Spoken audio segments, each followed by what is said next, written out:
പനി, ജലദോഷം, മൂക്കൊലിപ്പ്, കഫക്കെട്ട്, തുമ്മല് ഒന്നുമില്ല. ഇപ്പൊ കൊണ്ടേക്കോ. ഇന്ന് കറന്നാൾക്ക് 20 ലിറ്റർ പാലിട്ടു. ഇതോ 20? ഇത് പോത്തല്ലേ പോത്തേ?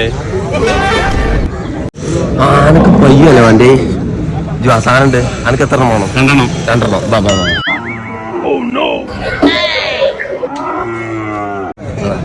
അനക്ക് പയ്യല്ലേ വേണ്ടി? ഇത് കൊണ്ടേക്കോ. ഇത് കുഴപ്പമില്ലല്ലോ. നോയിക്കോ, ഫുള്ള് നോയിക്കോ. എന്നിട്ട് കൊണ്ടുപോയാൽ മതി. 55 ഉറുപ്പ്യ ലാസ്റ്റ് കൊടുത്താളാ. 55? 50 ഉറുപ്പ്യ മുതലാളിക്കും 5 അല്ല 5 എന്താ? 5 നമ്മളെ തലകെട്ട്.